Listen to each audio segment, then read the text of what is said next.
blowing money, burning it on this renewable scam. We've so $5 trillion, 20 years, and we've moved the needle by 2%. It's ridiculous. It's an epic fail. When Russia invaded Ukraine, the IEA said, oh, yeah, they're going to lose 3 million barrels per day. Their predictions with Russian oil, and all their predictions are wrong. The problem is every mainstream financial institution listens to all this shit. That's a good thing. If every financial institution didn't listen to them, there wouldn't be any asymmetry because everybody would be buying oil.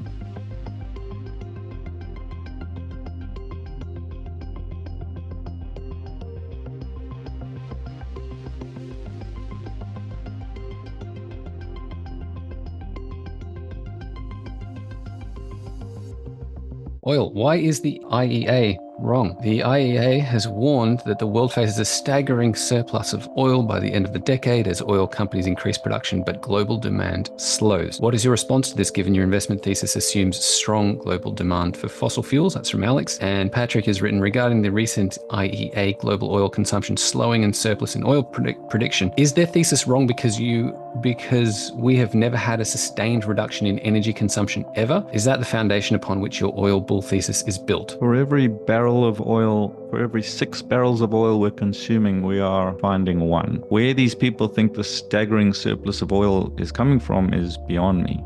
They're all sitting, these are the same twats who said that we were going to have renewables take over the planet. And for 20 years now, 20 years, it's been that long, we've been blowing money, burning it on this renewable scam. We've spent over $5 trillion, and guess how much increase we have on global electricity consumption with respect to renewable? 2%.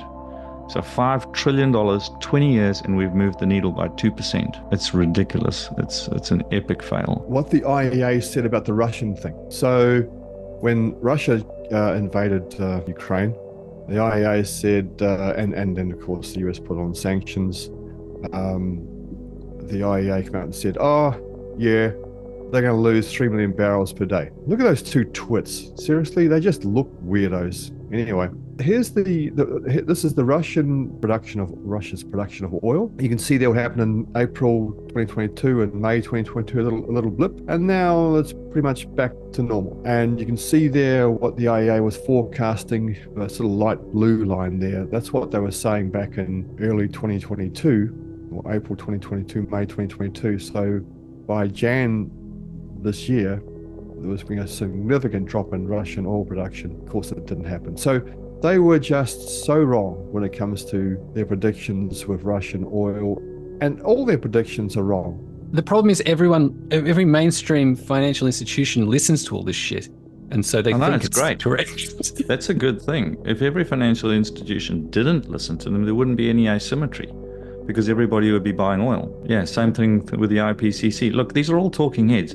They're also, to some extent, I don't know how much, but certainly they're influenced by, dare I say it, the deep state. You know, there are narratives that get put out with incentives behind them that may not be true, but they are designed for other purposes. They shouldn't be utilized by investment fund managers. If you want to know what the production is going to be like, go and pick up industry journals, go and read actual industry journals, go and look at the reports from Shell and BP and everything else, and you'll get an understanding of what their production pipelines look like. Where are they developing new fields, if any?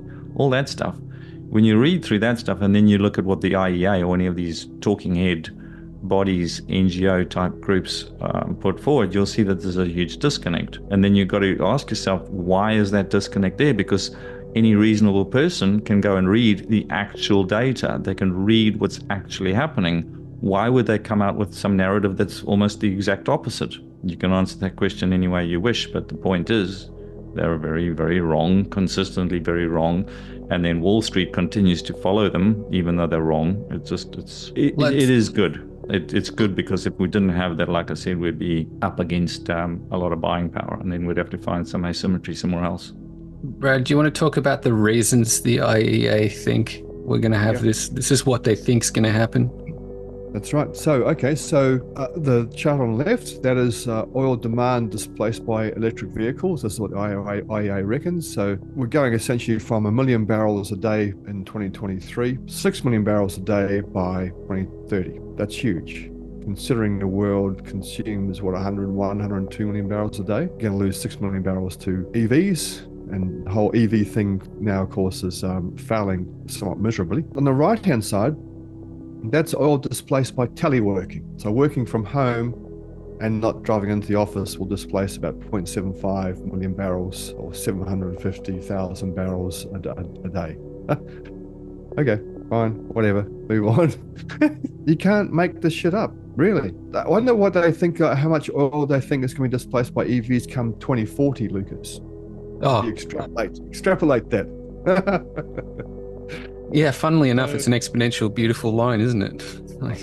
Well, I'll tell you what, if it comes anywhere close, we're going to need a heck of a lot of mining. All of the copper, the cobalt, we're going to be mining like it's crazy. And guess what? That mining is going to be done with big diesel generating trucks. And then it's going to be shipped on tankers, burning bunker fuel. That's how it's going to move. These people are idiots. So I think it's very, very important to understand the assumptions of which the IEA is. And as you said, Chris, don't take what they say, the headline, drill beneath it. There's an ulterior motive. There's a hidden agenda with all this. And I think that picture, at the start where both those idiots, the head of the IEA, the head of the UN Secretary General, shaking hands, smiling. Yeah, there we are. Oh, Faith, Viral, and what's the other